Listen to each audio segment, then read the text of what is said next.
Hello, and welcome to You Can Grow Your Own Way, a conversation for parents and carers of neurodivergent children. I feel so privileged you are taking time out of your busy life to learn all about the ways to interpret neurodivergence for you and your child. Remember, all advice on this podcast is general and may not specifically apply to your child, so we encourage you to also talk to your GP, paediatrician or specialist to see if what you've learned will help your family.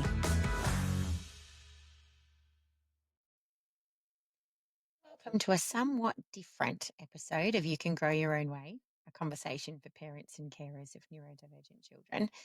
I'm chatting with Sheree Inglis today, and we are talking about parents and carers. This one's all about you. Your kids get to take a bit of a back seat today. And we wanted to spend some time discussing how we found moments, just moments, that were about ourselves and that allowed us to treasure the contributions that we made and allowed us to recharge in the craziness that is the parenting life when you have neurodivergent children. So this one's a little bit different. You'll notice that there were a number of episodes that were uploaded today. And this is because Sheree has very kindly recorded what we're calling mindful mini-sodes. So being aware that sometimes it's hard to find the words, the skills, the breath, the mantra to help in a moment of chaos. We've got some little bite-sized recordings that you can download onto your phone, save them there in your podcast app so that you can access them whenever you need. And they're really short, anywhere between 30 seconds and a couple of minutes, that you can do sitting in the car, in the shower, on the toilet, stepping outside for a breath of fresh air, just to help bring you back to the present, and to let that heart rate slow, that breathing slow, that cortisol decrease, because we know that there are times for us where it can get really heated, really challenging, and we want to be our best selves, not only for ourselves, but for our little people. So please make sure that you also listen to and take advantage of those. They are really, really powerful, even though they're really short. So Sheree started her working life in the busy corporate world. But 12 months after studying a diploma of Hatha Yoga, she decided that her direction needed to change. So as an avid yogi or stress reliever, she initially only wanted to deepen her own personal knowledge of yoga. But once she'd finished studying, teaching became the next natural step for her, as she was intent on passing on what she'd learned. So in September 2018, she founded Grampians Wellbeing and started casually teaching yoga classes. 6 months later, she quit her long-term regional manager corporate job to run her wellness business full-time. In 2020, she then went on to become a Reiki Master as a way to use energy to complement her yoga practice and provide another level of healing for those needing to reduce the stress in their lives and bodies.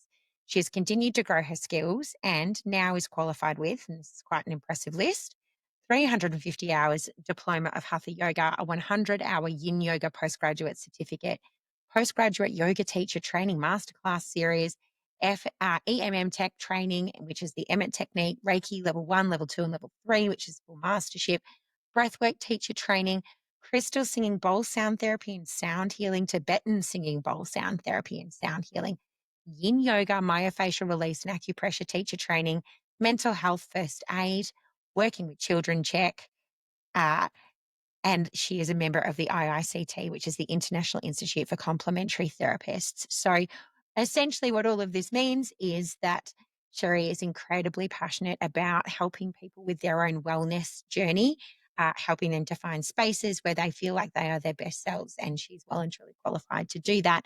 So please settle in, relax for a slower pace, informative and slightly indulgent journey for parents and carers today.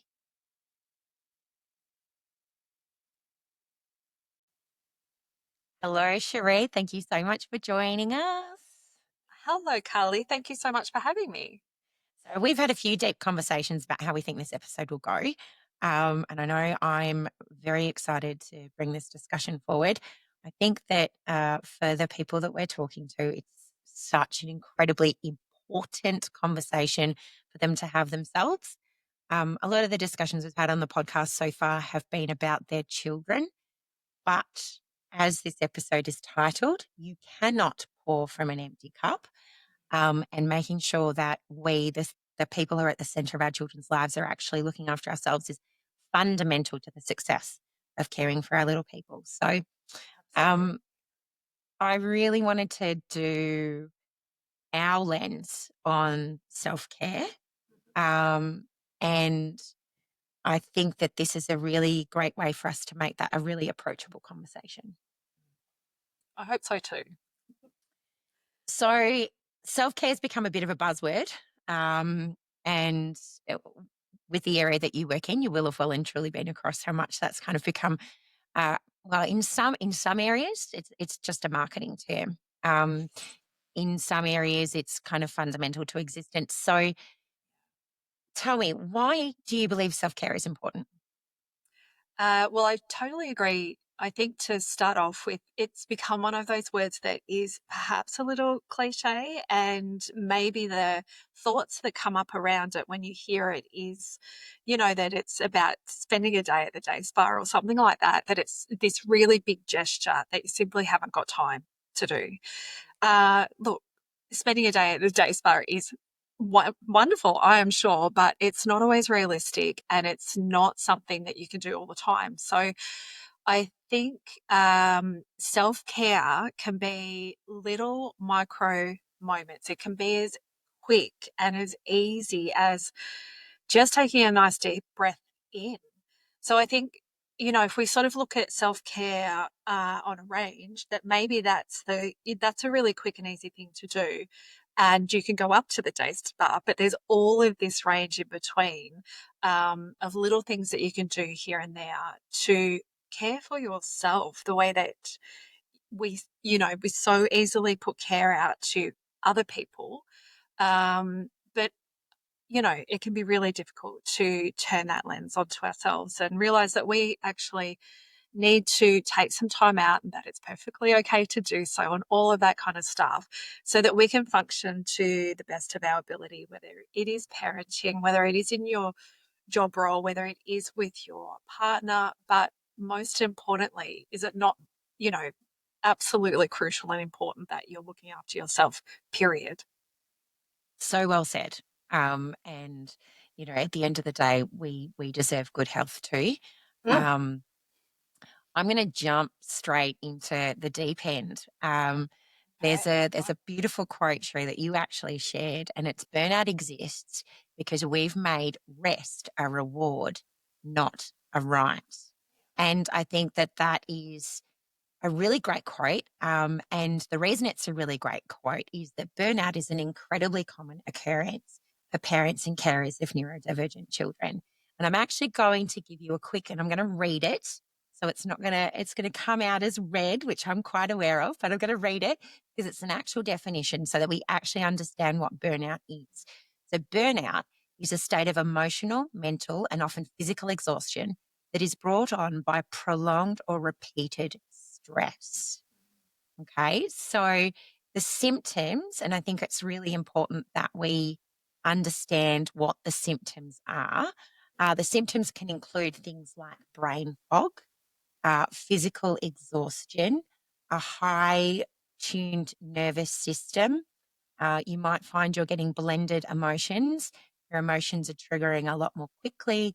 You're finding it a lot harder to come to or to stay in a calm state. So, these are things that over prolonged periods of time can have fundamental impacts on our body.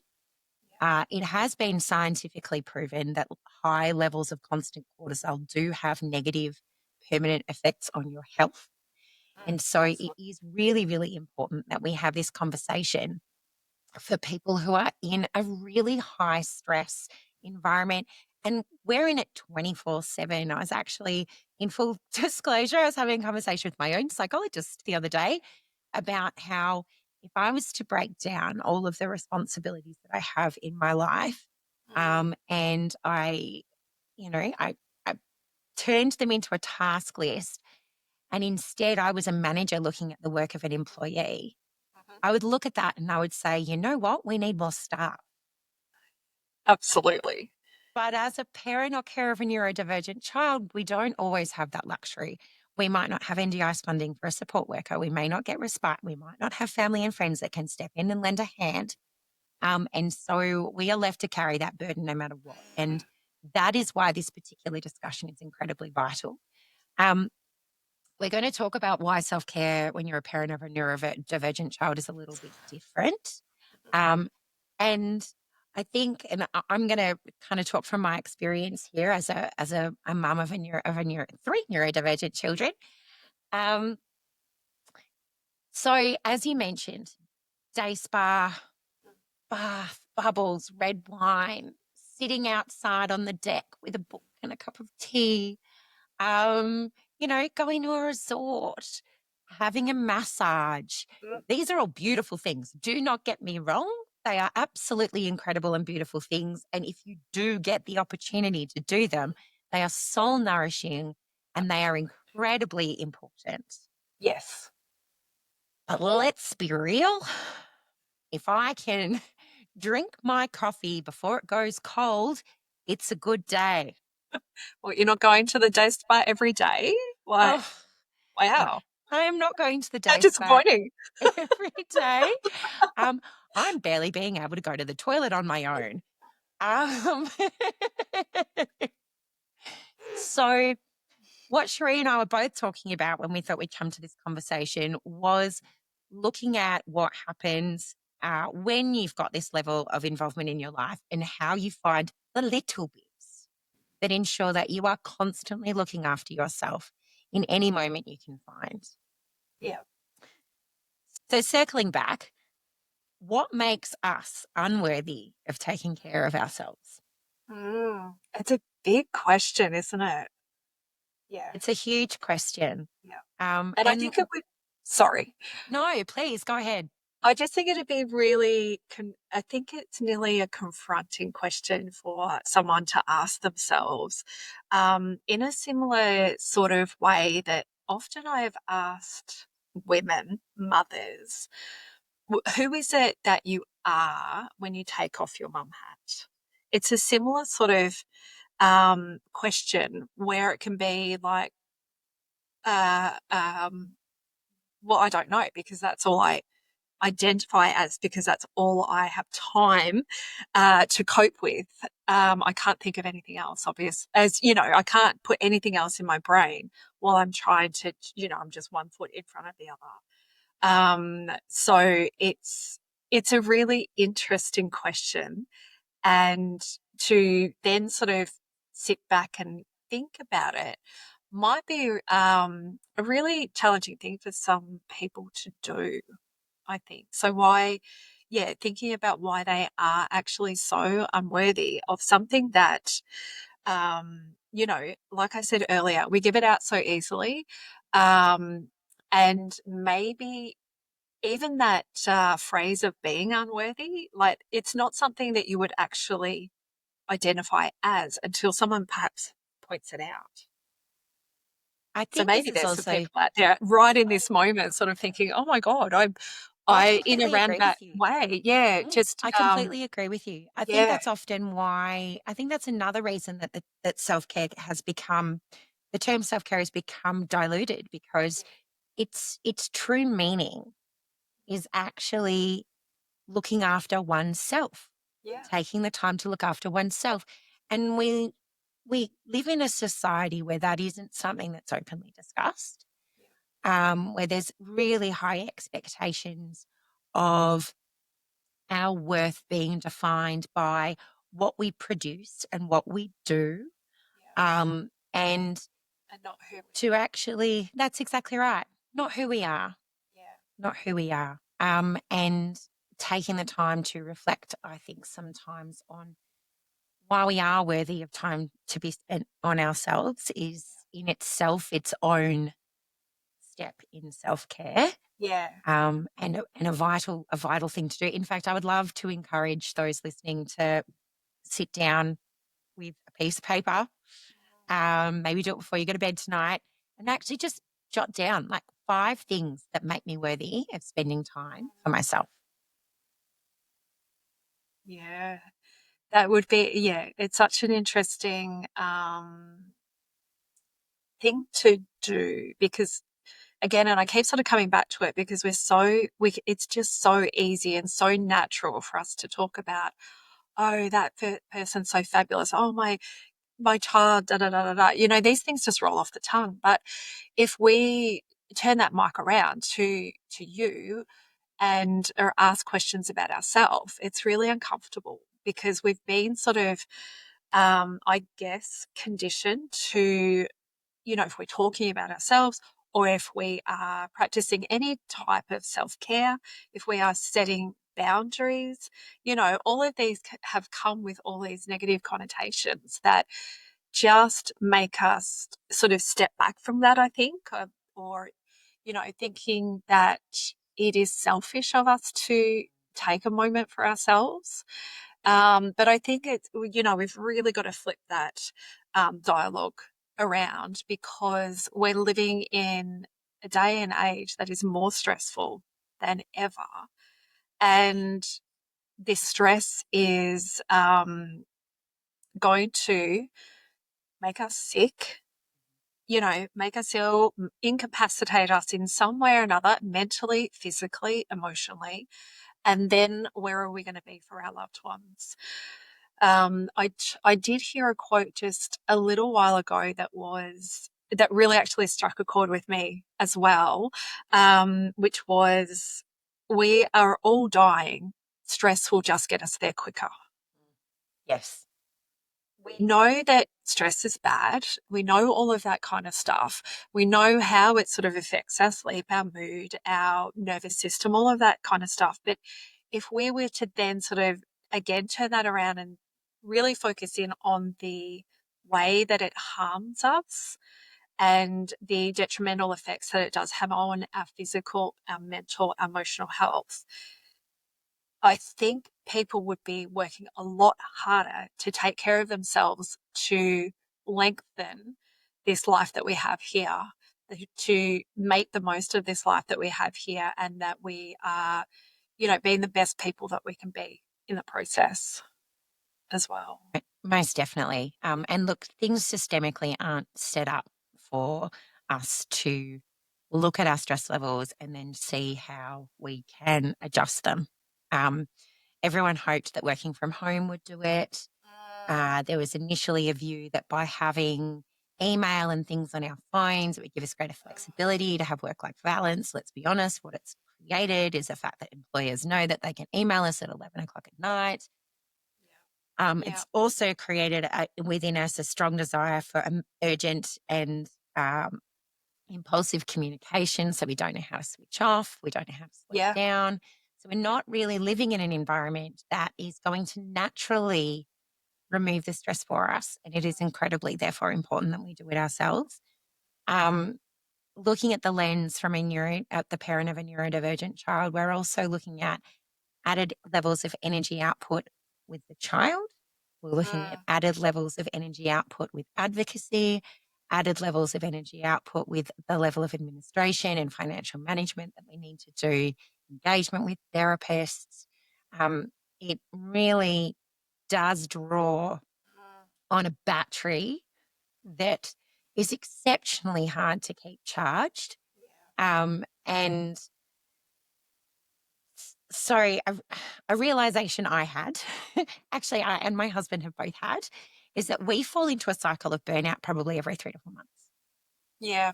Yep. And not buzzword burnout, like real, exhausted, brain fog burnout, where our systems have hit max Yeah. We're shutting and down. Yeah. we have to take steps to then climb ourselves back out of Yeah.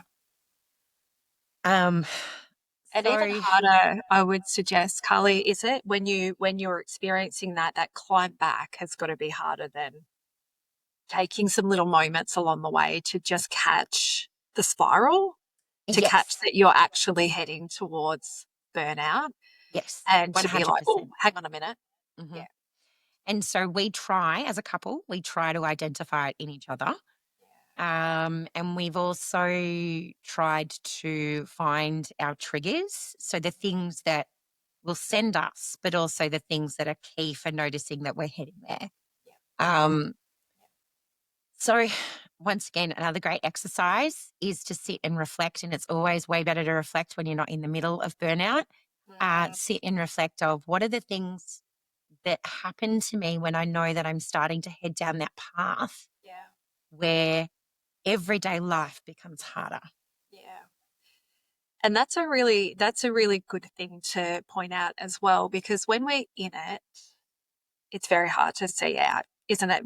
It is literally one foot after another, and you don't have this time generally to stop and think. And I think sometimes you think, God, if I do stop and think, I am just going to fall apart. Like maybe if I stop to think about everything I have to do and how I'm feeling, maybe that's not going to be a good thing.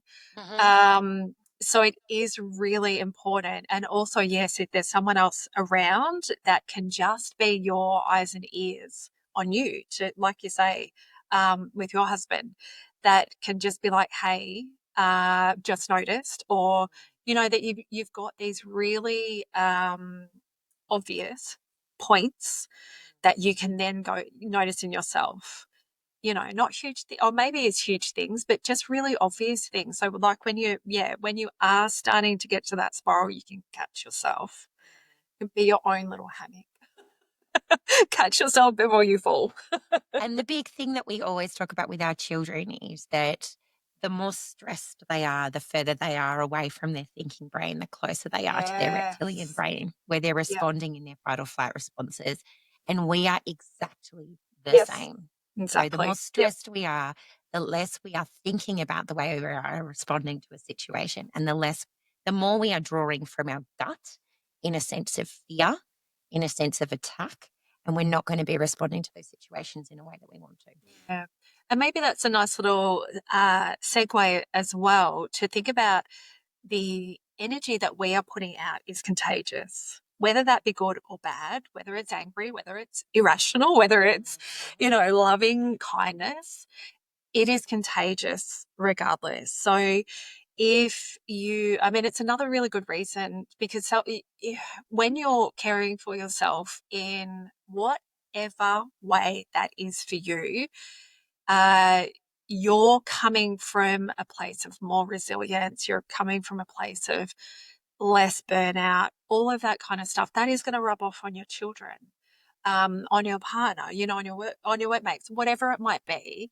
You become more resilient, and then your energy, will have a positive effect or a negative effect depending on where you're sitting in your emotional sphere there, I guess. So another good reason to catch that might be one of those triggers when you just notice that your irritability level or your response level is just, there's no thought, it's just automatic. To just be like, oh, okay, maybe I just need to, I don't know, go outside and take a few breaths. Yeah. We are going to talk through some beautiful short strategies. And we're also going to record a couple of mini-sodes. And they're things that you will be able to access. They're just a couple of minutes long. You should be able to download the mini-sodes from your podcast player onto your phone, so that when you do that, you won't even need internet access to access them. And they will let you have those 5 minutes, if they're in the car, while you're going for a walk, while you're in the shower, that you can actually have that opportunity to ground yourself and reset. It's so incredibly important. Um, Before we get to that, I want to talk about a couple of things that are really, really fundamental. So the two most important things that you, as a parent, as a carer, as a human, can do for your own self-care is sleep hygiene and healthy eating. Both those things, when we're really stressed, are things that we really like to push off the list. Yeah, well, they just go out the window, don't they? They really do. Yeah. I mean, we want to dopamine ourselves in front of the Mm, TV once our kids go to bed. yeah. We'd rather binge watch Queer Eye until 1 o'clock in the morning because we think it makes us feel good. Yeah. And then the next day we wake up and we're exhausted if we manage to sleep effectively that night. Mm. How much easier is takeaway than having to plan a meal? So much Um, easier. but the reality is that good food and a good night's sleep are going to set your body and your battery up to be able to be the best that you can be. Definitely. Serotonin, happy hormone. For serotonin to be released in your body, you have to eat foods with tryptophan in them. Yep. Tryptophan is your body's way of creating serotonin. And tryptophan is actually found in nuts, Mm. green leafy vegetables, egg. I haven't got the list in front of me, but a huge range of really healthy, nutritious foods. So the moment that you start eating more nutritiously, you're literally giving your body greater permission to release the happy hormone Mm. into your body. Yeah. So we need to start thinking. We need to start when we start to see those spirals, when we're starting to get the shortness of breath, when our emotions are really starting to creep up on us. One of the things we can do is sit and go, hold on, what am I eating this week? Yeah. And even on that, it might be that you plan 1 or 2 meals. Do you know what I mean? Like ahead of time. Let's not make it that you have to plan every dinner, every lunch, every breakfast. I think, just start small. Start small. And it doesn't have to be a 3-course meal, chef made. Just throw some things together. If you've got those sort of key ingredients that are just going to fuel your body, your mind, all of that kind of thing, you're going to feel better for it anyway. But go for quick, easy couple of meals, and then maybe that momentum builds, and the next week you can do another one. Or better still, batch it, like have at least a couple of serves per person, and put one in the fridge or the freezer, and that just makes another night so much easier. And this is no judgment to parents who find that they hate cooking, Yeah. really struggle to have time to get into the kitchen. Very much understand what that can be like, especially knowing that often at dinner time, our kids are exceptionally dysregulated. We may want to flip it on its head and maybe we put things in the slow cooker at breakfast time Yes. so that we're not actually having to make dinner at dinner time when our kids are really, really dysregulated and needing us. And you're probably trying to separate them from each other because they're both trying to Yeah. kill each other because they've been at school all day. And give yourself that permission to maybe change up the routine so that it suits your life so that you can Mm. do things when they work for you. In the same token, if it is easier for you to have eggs and spinach and tomato and avocado for dinner Yum. than it is to feed yourself a healthy breakfast, that's fine too. It's all fine. Of course, It's that's all fine. fine. Yep. Yeah, it is. Whatever It's all works. fine. Yeah. Yeah. And And that was actually one of the things I jotted down actually to mention today as well. I might be jumping ahead, Cully, but no, that's I wanted okay. to, we're sort of talking about meals and things. And I was one of the suggestions I have is, if you're thinking about, your next day that's coming up, or a time that is always really busy and frantic and everyone's a bit and your patience is a little non-existent perhaps, which potentially is mealtime, bedtime, all of those, at the end of the day. What can you do today to make that a little easier? So it might be something like, let's say if it was breakfast time, for example, you might put out your dish and your cutlery and your ingredients if you're cooking or whatever. And I think it's a really great way to just bring that little bit of ease into the following day. And then it would flow on. So just pick one thing, that one time of day that is just frantic, and spend 5 minutes, 10 minutes, whatever you've got to go towards it, to prep for that. To have something there that it is just, when it comes to that time, it's one less thing you have to worry about. Completely agree. Yeah. I started, was it the beginning of this year? I think it was the beginning of this year. I Mm. started doing school lunch boxes once the kids are in bed. Mm. And I have to say, it has changed mornings, Oh, yeah. absolutely changed mornings. Mm. I'm not having to negotiate, trying to work out what to put in lunch boxes while Yeah. also negotiating, trying to get kids to eat breakfast, trying to Kids, get yeah. kids to put uniforms on, all within the amount of time we have to get them out the door. Um, and does it mean that I'm putting a lunchbox that has saladas in it in the fridge? Yes. Does it still get eaten? Yes. Um, Job's done. I think one of the rules around self care is understand that you can modify the rules of life Mm. to To fit suit you. your family and your needs. Yep. Yeah. Yep. And that's Yes. okay. It is okay. And that's another one of those self care, things that we've been conditioned to think. Yes, you've got to do it this way and you've got to do it that way. No, you've got to do it the way that suits you and your family and your needs. If everyone's healthy, if everyone's fed, you know, job done. It's simple. I am a big advocate of routine. Me too. And the reason I'm a huge advocate of routine is one of the things that we've got on this list for aiding in those really stressful times, and that is limiting decision fatigue. Yes. So when we're at peak stress, the more choices we have to make, the more exhausted we become. And our world is so full of so many bloody choices. I love using the idea or the example of bread. Yep. Milk Yes. is another great one. You used to go and get milk. Yep. Now, are you getting full fat milk? Are you getting unhomogenized milk? Are you getting skinny milk, added vitamin D milk? Are you getting almond, oat, soy? Are you getting almond that's calcium fortified? Come on. Like, it's great that we have these options. But when yes, it we're in a is. place where we're struggling to make decisions just about the Just do the fundamentals of milk. our everyday, it's way too much. It's Yeah. way too much. So get yourself into a routine, get yourself into a habit. Um, Create a list on your Woolworths app or your Coles app or whichever shopping facility you use. And every time you need a grocery, don't feel like you got to stick it in your head. Just get into this habit of throwing it on the list. Create routines in your life that are actually going Yeah. to mean that you have to make less decisions. You have to store less things in your memory and more things can be automated.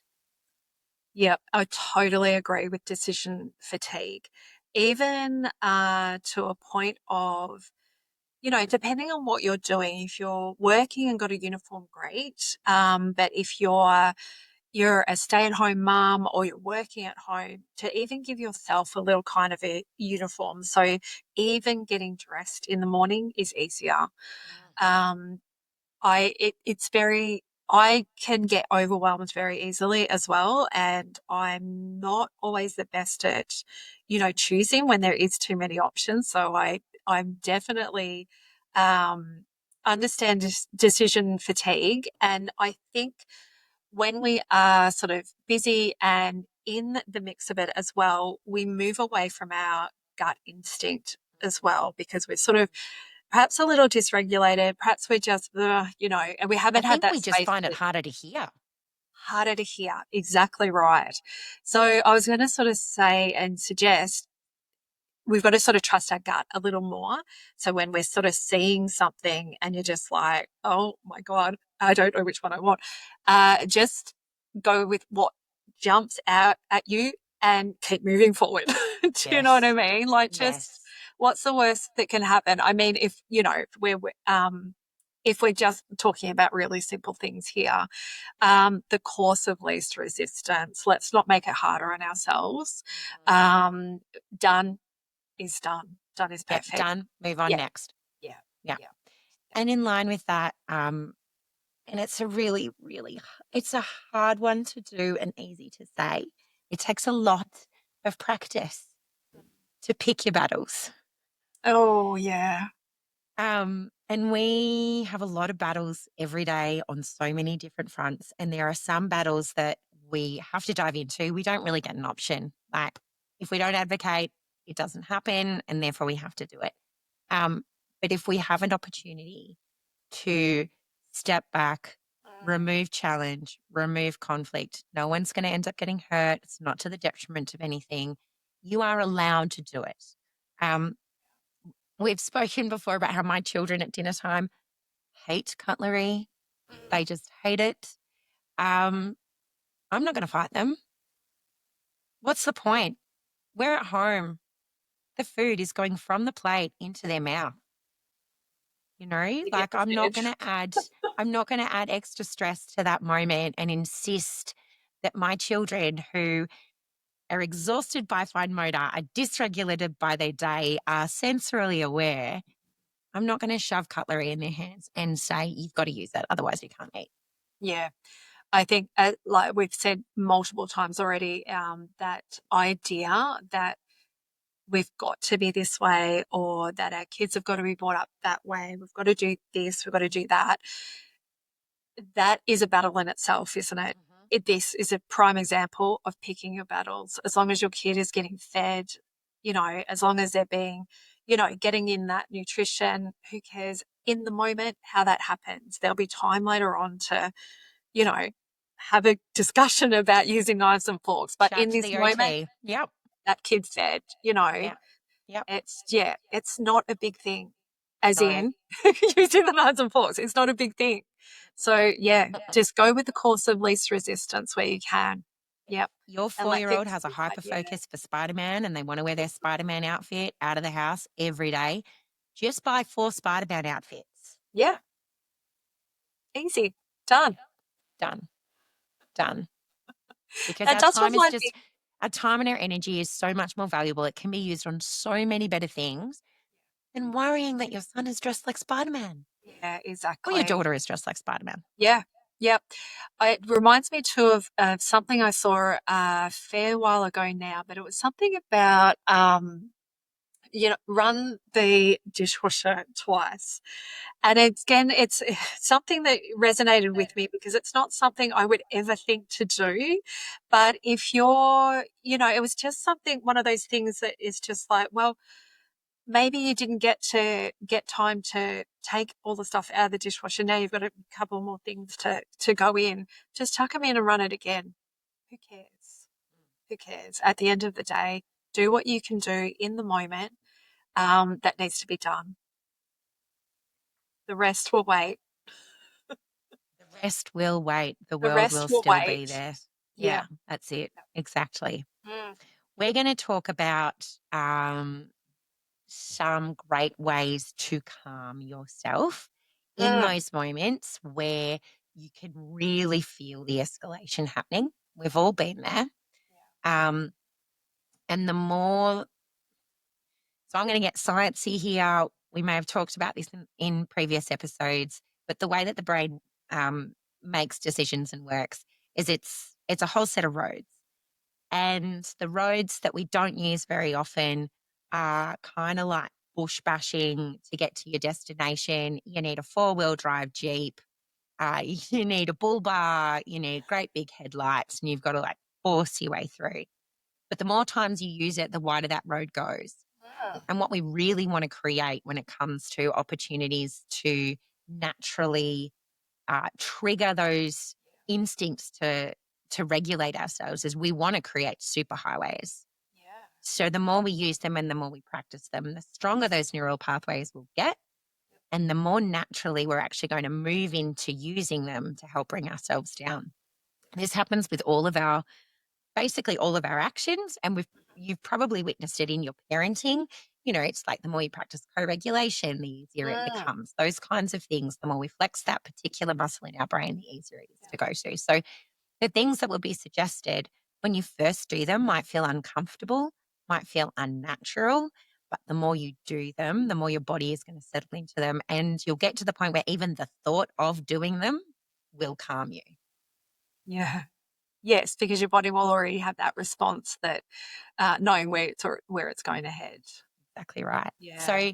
Sheree, do you want to talk us through some beautiful small moments that we can practice integrating into our day? Absolutely. So Carly and I started this conversation by calling these little micro moments, didn't we? Micro moments of well-being or wellness or self-care or whatever you want to put to it. But these little bits and pieces are really small, really simple ways to take a breath, reset, and just maybe gain composure, all that kind of stuff, and catch yourself in the moment. So where I would always start is talking about breath. We breathe in and out about 20,000 times a day. So I will get you to think about in this moment, how many of those breaths are you even aware of throughout the day? Probably not many, if any at all. Our breath is directly linked to our nervous system. So simply slowing down to take, well, 3 cleansing breaths is my all-time favorite go-to, which I'll explain in a sec. But just taking the time to do this is just an absolute signal to your nervous system that you're okay, you can slow down, you can calm. And it takes all of 30 seconds, if that. So I just think this technique of breathing is really wonderful to have in your toolkit. So for our cleansing breaths, really, really simple. We breathe in through our nose and out through our mouth. So what you're trying to do is breathe really slowly in through the nose. So just as long as slow as feels comfortable for your body. And every one of these breaths might feel a little different. That's perfectly normal and okay. And then you exhale out through your mouth, which I'm pretty sure this is my favorite bit, because that exhale out is just a moment or an opportunity to really release. So let's say you're feeling a little heightened, you're feeling a little frantic, you're feeling a little angry, or and this exhale out. If you've got the mind to stop and pause and do this exhale out may have some sound associated with it. Depends who's around, of course.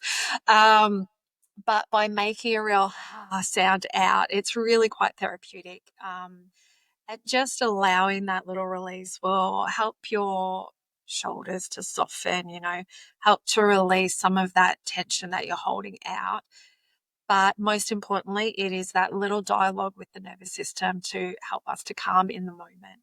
So I always recommend 3 cleansing breaths. So a deep breath in through the nose, big sigh out through the mouth.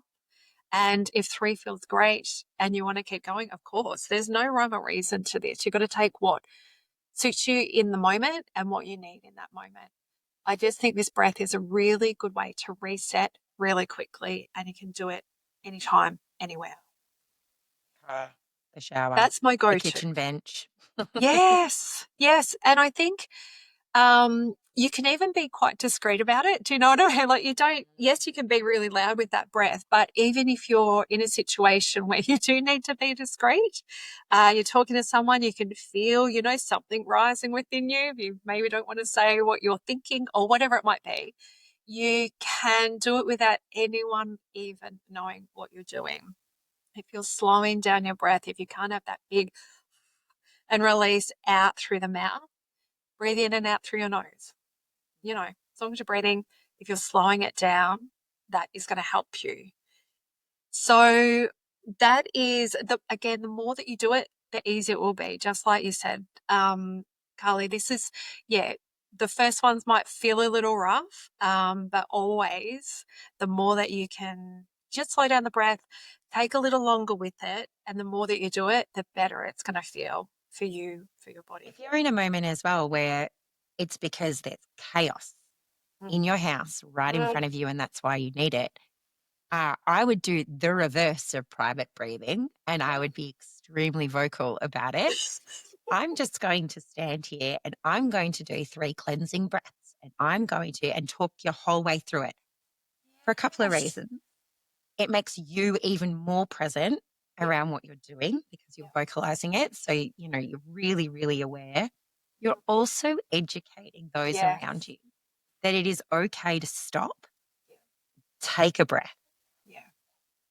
Absolutely. That was another little thing that I jotted down. We are leading by we have the opportunity to lead by example in any type of self-care. And that's a brilliant example. You're regulating yourself, but you can teach your kids to do it as well because it will work just as well for them. And then it becomes a tool in their toolkit as well that they can then use at school or with their friends or in a challenging moment to maybe reset themselves as well. So, brilliant point. Yes, do it with your kids, teach them. Say, we're going to do it together. Exactly. Yeah, yeah, no, that's brilliant. What else did I have? Oh, just shake it off. This again, I really like to. Sometimes I will spring this on people in a yoga class. I have no idea it's coming, but I will get them to close their eyes. I put Taylor Swift's song on, "Shake It Off," and then I get them to literally shake their arms and legs, eyes closed, so you don't see what anyone else is doing. You're taking away that oh my god, what do I look like? Um, self dialogue, and literally shake the tension out of your body. It feels fabulous. It really does. It's so underestimated. I think just moving around, it's, shaking some of that negative energy or, stagnancy in the body or the mind. And again, it's a really nice way to get a shift from what you're doing to get into a clearer, calmer state. It's also something you can do when I find that if I'm trying to do something, if I'm trying to force something, whatever it might be, work wise or something that I just think, this isn't working. I can't get it to, that to me. So in my previous life, I would have just forced and forced until it, wasted so much time doing the wrong thing or doing it the hard way or doing it the long way, just so I could get the bloody thing done. But now I actually take that as a cue or a little sign that actually I'm not meant to do this right at the moment.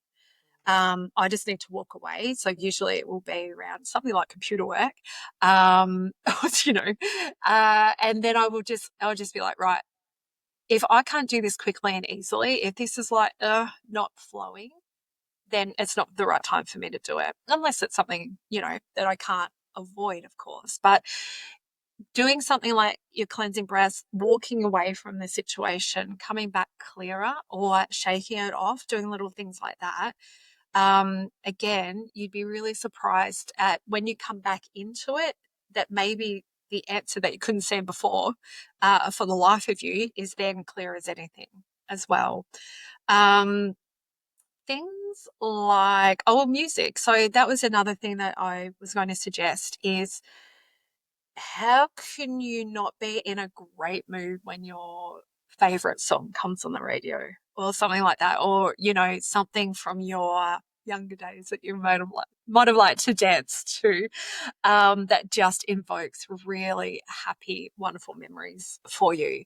I think music is a real mood changer as well. It can lift our mood. And it can do the opposite, of course, if you're hearing a song that's sad or whatever. But, we're talking about moments of self care and uplifting. So crank out your favorite song, get the kids involved, dance it out. Dance Um, party. yeah, exactly. And again, you're doing those somatic movements. You're getting this energy out of the body, and you can't not feel better for that. I think anyway. If you've got young kids as well, Yes. tying back to some previous OT episodes and talking about proprioceptive movement and Yep. vestibular movement, and not for our Yes. kids, but for ourselves. I Yep. know if you've got little ones and you're having a dance party, I can almost guarantee they're going to want you to either pick them up and swing them round or pick them up and flip them over. Oh, And those kinds of things are going to engage all of those muscles yeah. that tell your body where you are in space and help you to calm down too. Yeah. Yep.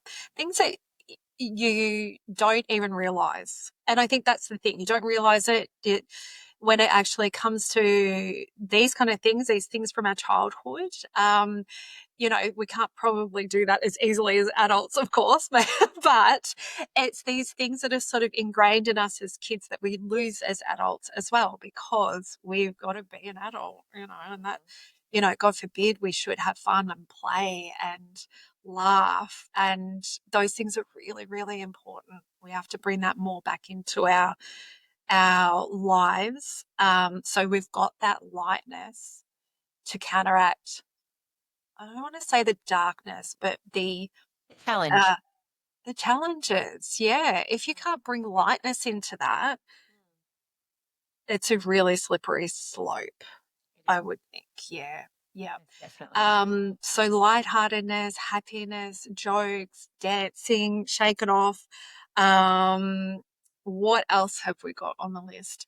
Oh, one that I really like is a shower cleansing ritual. So, if we're doing well, we're having a shower most days, yeah. So it's a wonderful, easy way to stand underneath that shower, take a moment um, to then just imagine the shower just washing the tension from your body and literally imagining it going down the drain.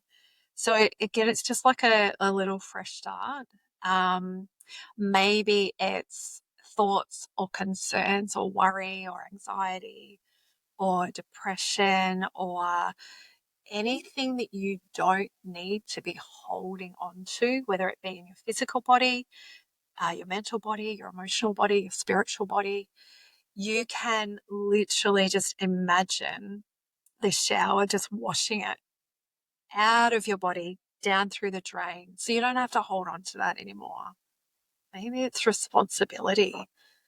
I think that's a big one. It's, we can at times put more responsibility on ourselves, on our own shoulders, just in the way that we have been talking about all of the things of, we should do it this way or we should do it that way and da da da da. No, do it your way. Do it your way.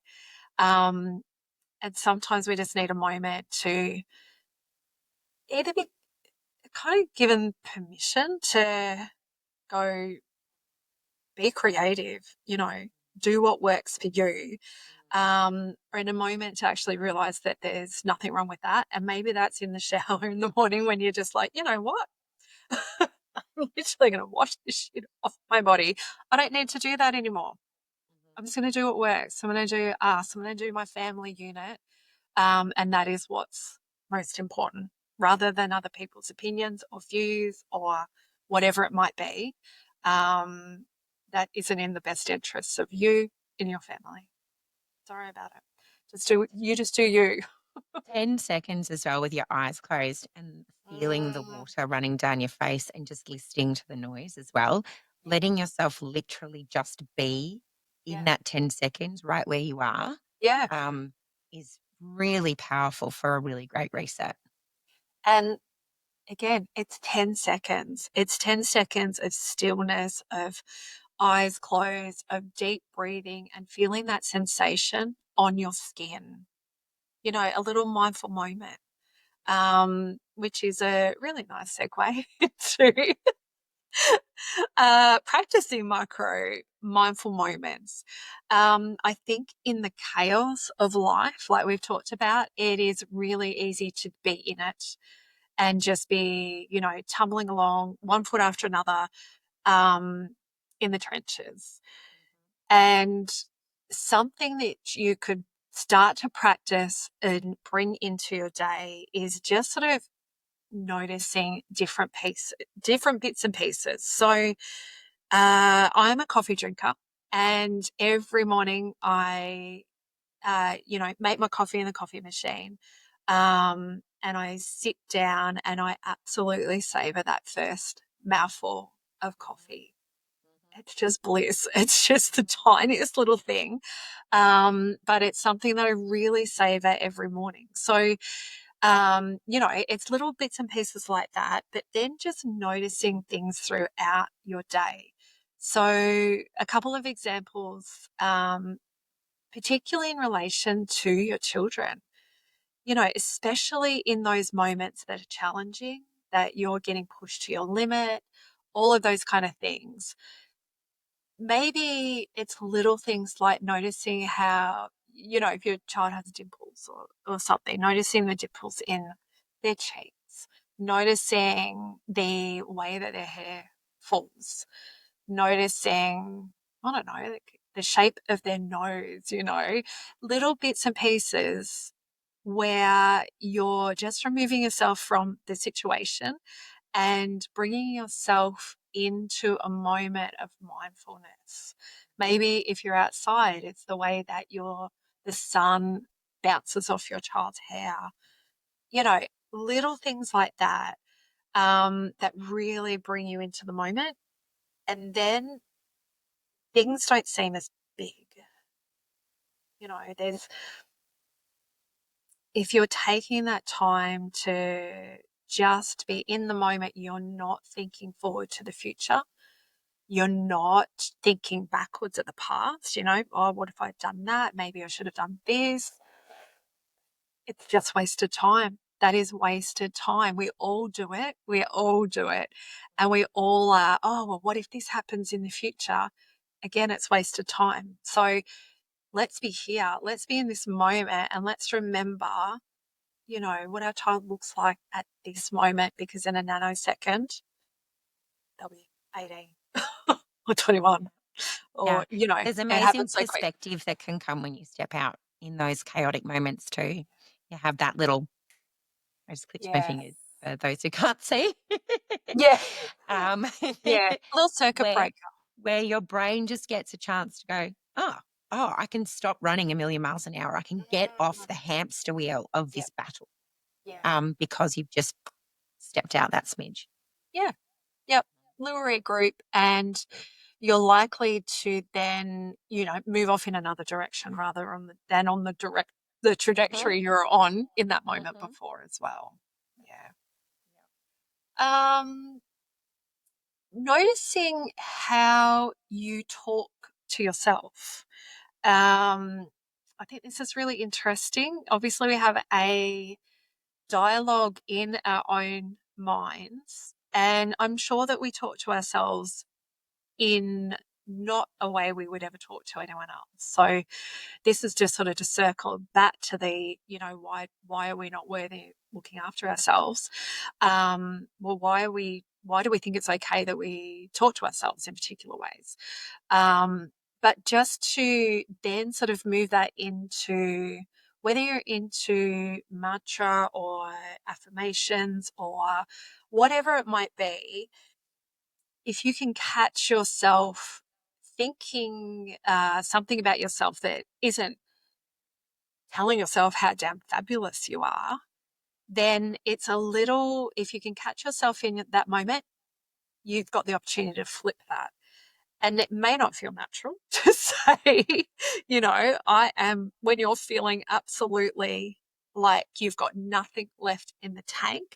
And I'm saying to you, just say to yourself, I am strong, you're just going to be like, whatever. And it's going to feel really hard to do because being hard to ourselves is easier. It's way, way easier than, uh, blowing our own trumpet, so to speak. Because again, we've been told that's no good. We shouldn't do that. But I want you to, in those moments, think back on your journey to this point in time. If you've birthed a child, if you have taken on responsibility to care for a child, think about that journey that has brought you to this moment in time and all that you have done. And how can you not think? Let's be real. How can you not think, my God, I am pretty bloody fabulous. I have done some hard stuff and I continue to do it every single day. When we look at it that way, how could you ever be, what was that, Carly? Be unkind to yourself. Yes. Yeah. How could you be angry at yourself or think anything less of yourself when you sort of zoom out and have a look at this life that you have created?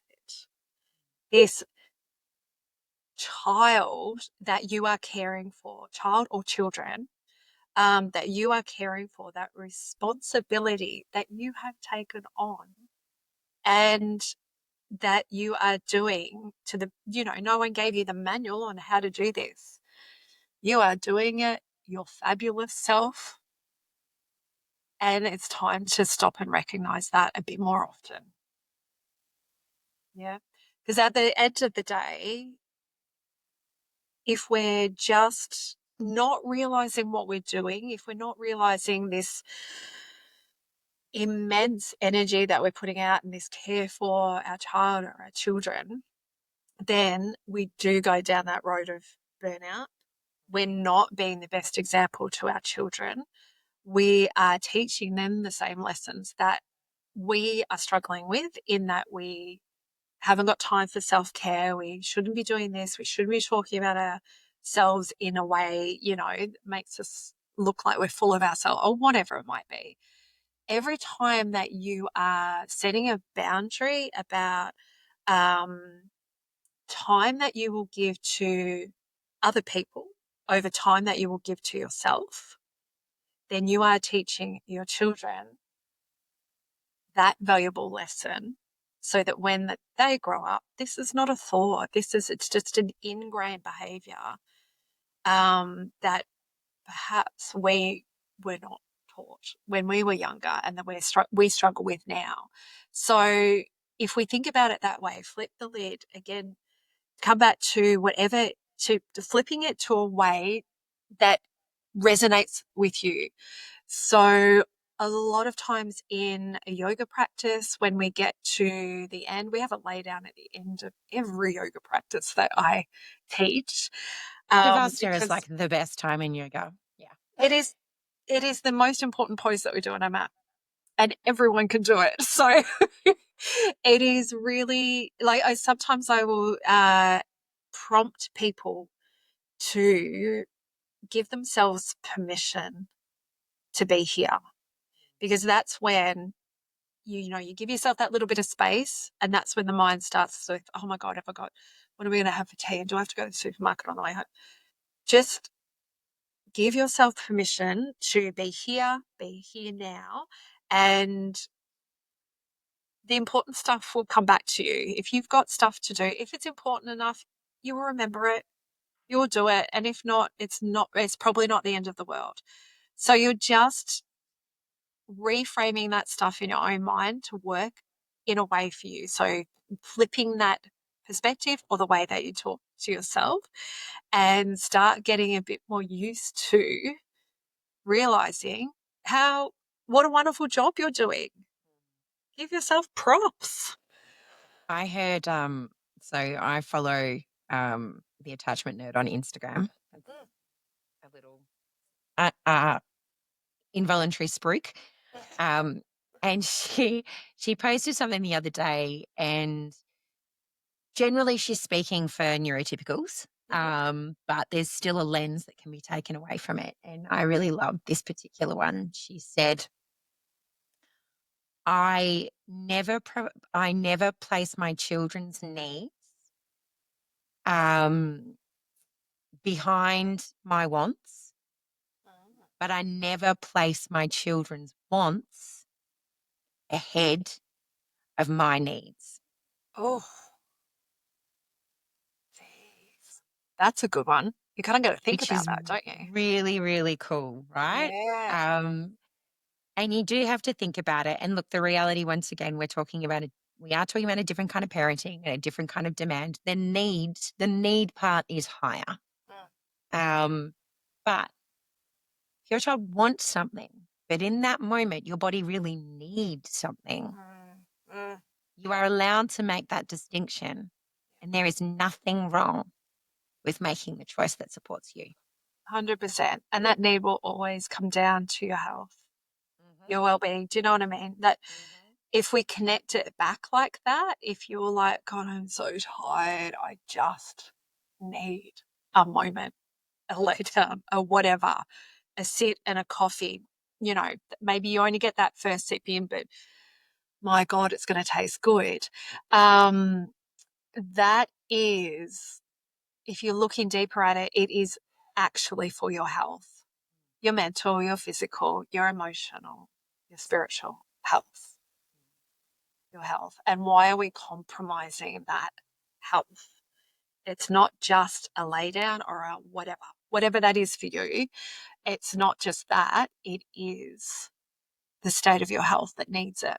Because if you're not, your body will give you all of the signs as you're, like we've been talking about, that when you're on that way to burnout, your body is giving you signals and they just become louder and louder and louder. And if you don't take notice, then you'll be forced to lay down in a way that you are sick, incapacitated in some way, or you're just so burnt out you can't get up.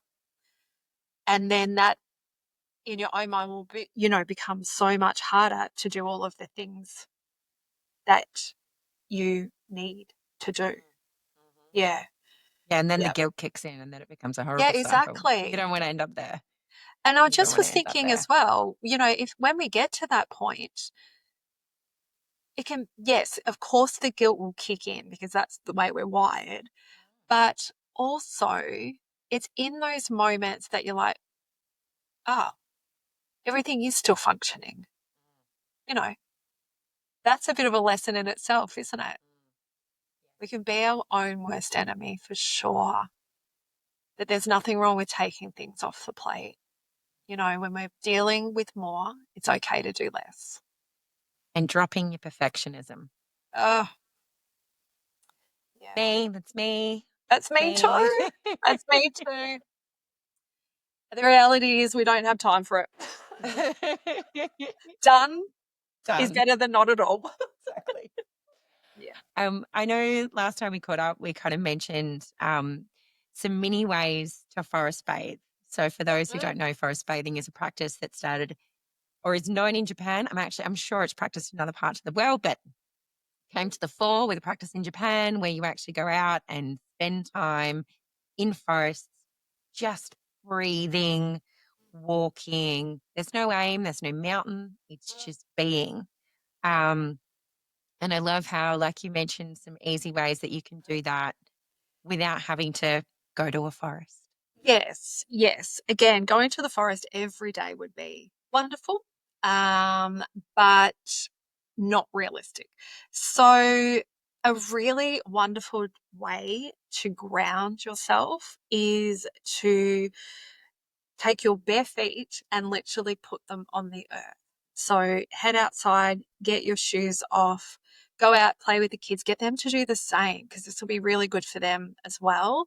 Um, it is, and when I talk about grounding, not everyone might know what I mean by that as well. So when you are when you're in a state where you're thinking, your thoughts are all scattered, you're like, I can't keep a thought in my brain, I can't do one thing at a time, I'm all over the place. That is a really good suggestion that you are not grounded. So that's the opposite. So grounding is just bringing in that sense of calm that if I talk about it in an energetic way, and again, this might sound a little weird, but to me, it's like literally pulling our energy back down to the earth, making this connection literally physically, but also energetically to the earth.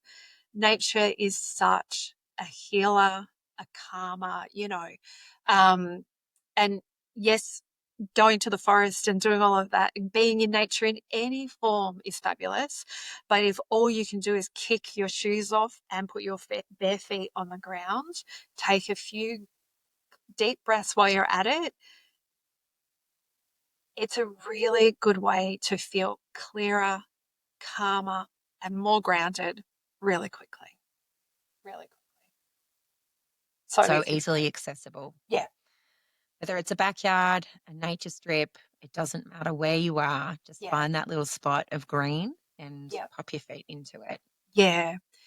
And one of the other things I was going to suggest too, which might be able to add to this, is about habit stacking as well. So particularly when you're starting to bring in some new habits that might be a bit foreign or, get lost in amongst the day, pair it with something that you do every single day without fail. So whether that be, I was just thinking, this might sound idealistic, but it may work for you.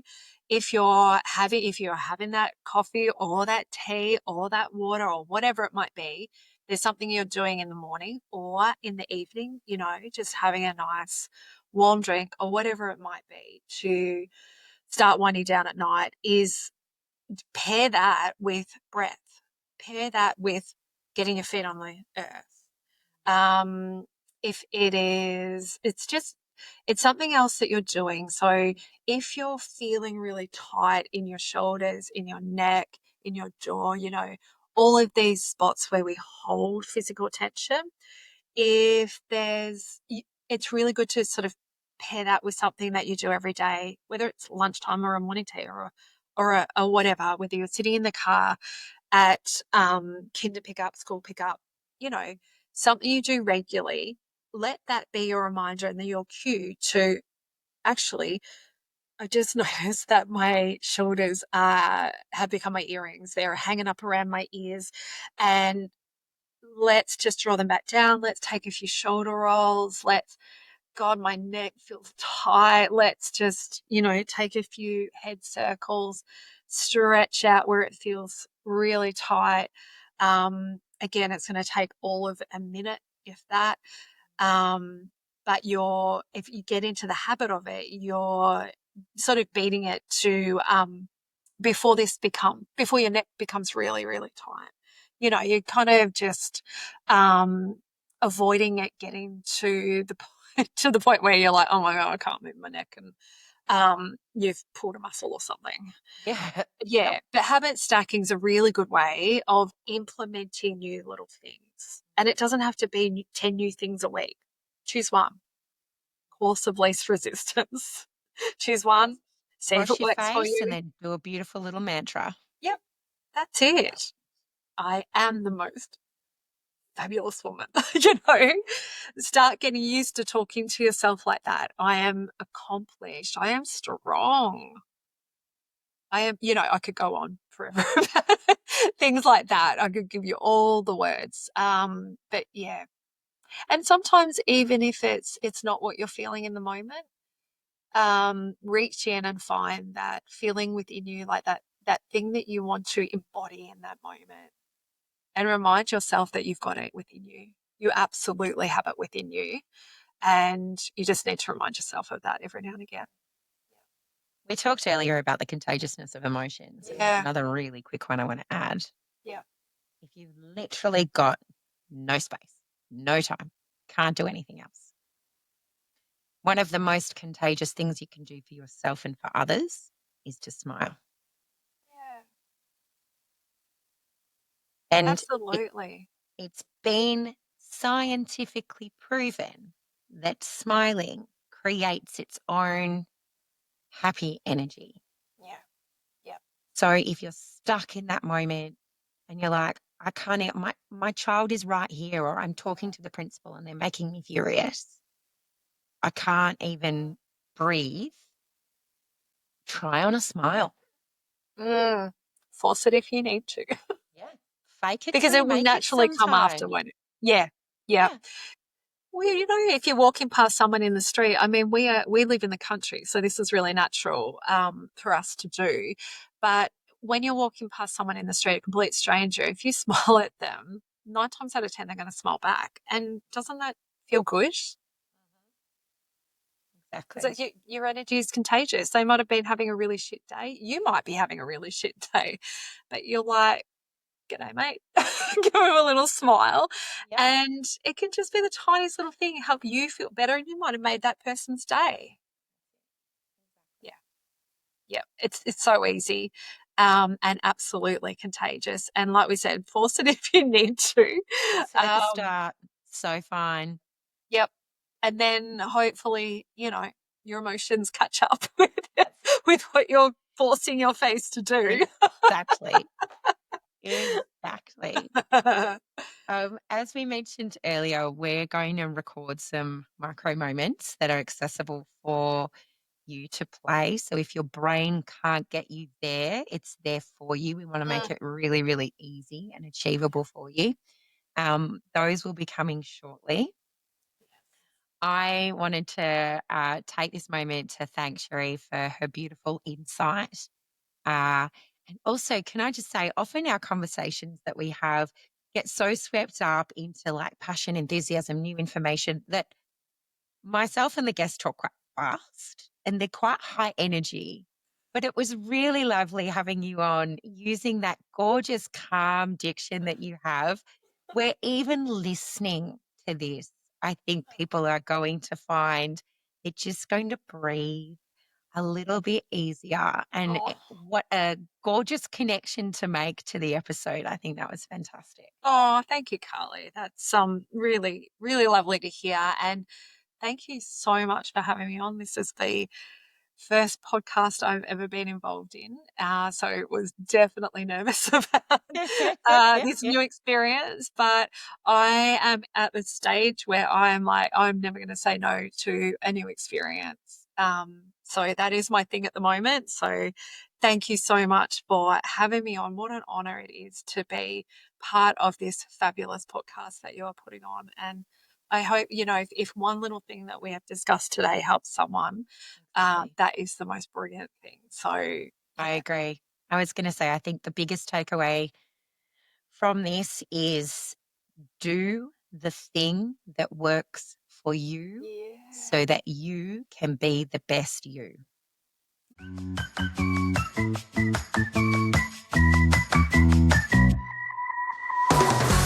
Be sure to check the show notes on our website for any links and references. You can find us at youcangrowyourownway.podbean.com. And if you found this episode helpful, we would love you to help us get the word out. You can share the podcast, tell a friend, and be sure to click the follow or subscribe button so you can access all our new episodes. You can also find us on Facebook and Instagram, where we would love to connect with you.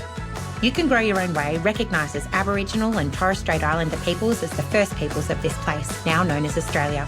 We're coming to you from Jabberung, Jawajali and Wadawurrung country, the country of our guest speaker, and from wherever you are listening. We respect the elders of the past and present, and we share our friendship and kindness.